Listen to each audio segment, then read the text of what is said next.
Oui. Oui. Je vous salue en cette matinée de percée où nous croyons que Dieu a une parole de faveur, une parole de grâce pour nous.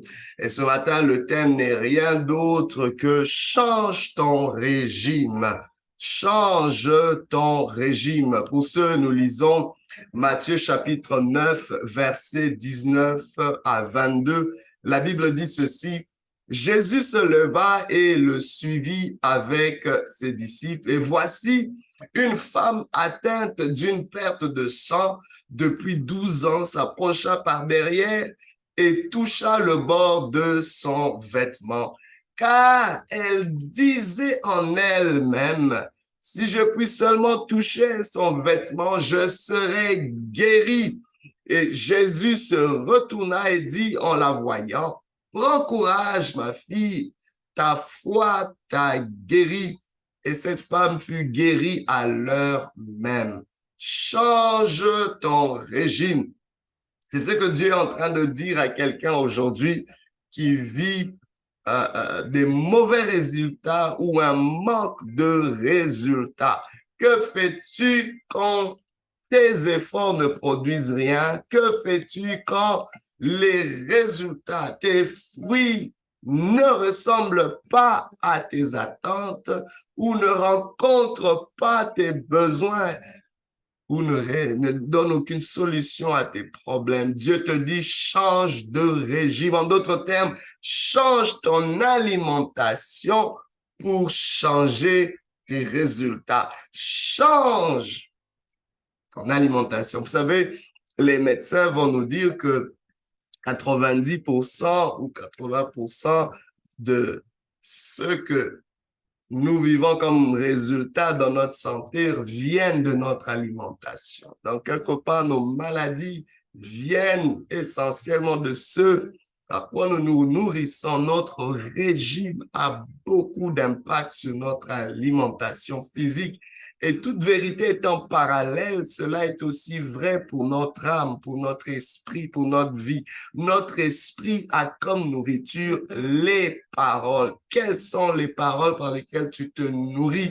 Ça aura une incidence majeure sur ce que tu vis comme résultat. Vous savez, d'emblée, il y a quelque chose qui se passe et je l'ai découvert récemment, c'est que les êtres humains ont tendance à plus s'entendre plutôt que de se parler. Et c'est là où il y a un gros problème.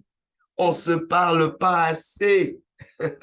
On s'écoute plus qu'on se parle. Et parfois, ce qu'on écoute de nous-mêmes, c'est parfois des voix qui viennent de notre environnement, des voix de l'ennemi et toutes sortes de choses. Nos peurs nous parlent, les montagnes de nos vies nous parlent. Est-ce que vous savez que les montagnes qui sont devant vous sont en train de vous parler? Nous revoyons ce texte ici dans Matthieu. Il s'agit d'une femme qui vivait une maladie, qui était atteinte d'une perte de sang depuis une douzaine d'années. Elle avait gaspiller ou dilapider toutes ses ressources financières auprès des médecins qui n'ont donné aucun résultat. Imaginez-vous l'argent qui provient de la sueur de votre front qui s'envole comme ça. C'est de l'argent que vous aviez mis de côté pour des vacances ou pour tel projet ou pour vos enfants.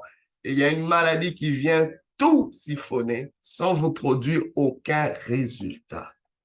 Je ne sais pas si vous pouvez imaginer. La frustration, parfois, ce n'est même pas que oui, on est encore malade, oui, le problème est encore... Non, la frustration vient du fait qu'on a fourni des efforts pour régler la situation, mais tous ces efforts sont partis en vain.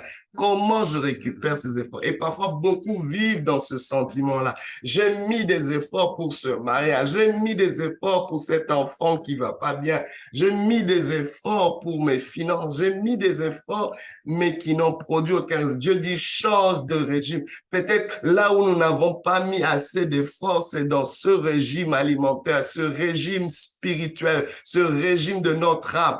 Quelles sont les paroles que nous consommons? Quelles sont, parce que la Bible est claire là-dessus. Regardez ce qui se passe. Pendant que la Bible dit qu'elle se disait en elle-même. Waouh! La Bible dit dans le verset 21, car elle disait en elle-même, si je puis seulement toucher son vêtement, je serai guéri. Imaginez-vous, cette femme a été guérie sans l'aide des disciples de Jésus, sans l'aide de Jésus lui-même non plus. Jésus n'est pas allé dire, va, tu vas être guéri. Non, non, non, non. Cette femme, déjà par son état, elle était stigmatisée. Je sais pas, il y a des problèmes qui te stigmatisent, déjà qui t'empêchent d'aller chercher tes résultats. Le fait d'être atteinte de cette maladie la rendait rituellement impure. En d'autres termes, elle ne pouvait pas se mêler à la communauté. Elle devait être exclue, mise à l'écart. Je ne sais pas si tu vis quelque chose que tu n'as même pas le droit ou le courage d'en parler à qui que ce soit. C'est tellement tabou, c'est tellement embarrassant, gênant, et la société, vous savez, il y a parfois des choses, des normes sociales, des normes familiales. Et je vous dis franchement, parfois qui n'ont rien à voir avec Dieu, qui nous mettent à l'écart. Je n'ai peut-être pas voulu cette condition, mais je la vis. Qu'est-ce que je fais? Les normes ou les us et coutumes de mon environnement me disent que je n'ai même pas le droit de l'exprimer. Elle était limitée, mais elle s'est dit qu'advienne que pourra. Elle a entendu parler de Jésus. Elle s'est mise à ramper. J'aimerais dire à quelqu'un, change ton régime. Ton régime va peut-être changer quand tu décides de faire quelque chose de différent.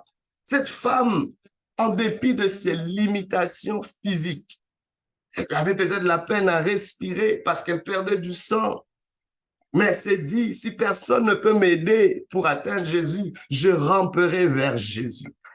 Je m'imagine en train de ramper, peut-être en prenant des pauses, mais tout était conditionné par ce qu'elle s'était dit. Qu'est-ce qui se passe dans ce régime que nous changeons? Laissez-moi vous dire une chose, nous combattons par des paroles. Le Seigneur a créé ce monde par la parole, et il recrée ce monde aussi par la parole. Pour changer quelque chose, Dieu parle. Pour créer quelque chose, Dieu parle. Pour corriger quelque chose, Dieu parle. Alors faisons comme Dieu. Changeons de régime.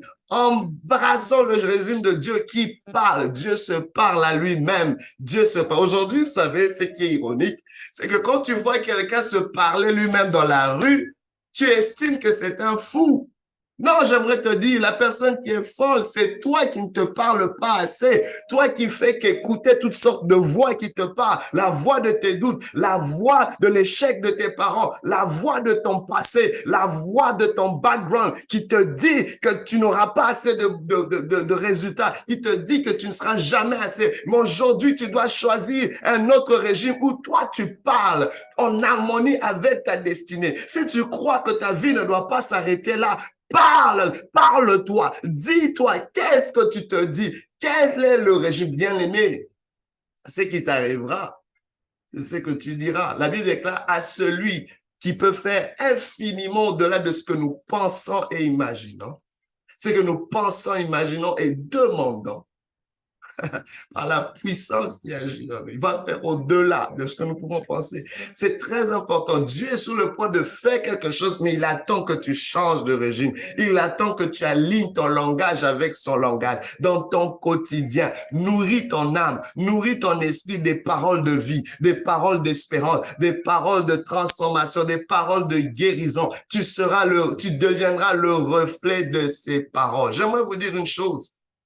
Peut-être la situation que tu as présentement a été causée par des paroles que tu as dites, par des paroles qui ont été dites autour de toi, ou peu importe le régime que tu avais autrefois. Mais laisse-moi te dire, la bonne nouvelle, c'est que seules des paroles peuvent changer des paroles. Aujourd'hui, mets une parole contre une parole. Je ne sais pas qu'est-ce qu'on t'a dit dans ton enfance. Je ne sais pas qu'est-ce qu'on t'a caractérisé d'une certaine façon. Vous savez, ça prend juste quelques mots pour te redéfinir, pour limiter ta définition. J'aimerais me dire une chose.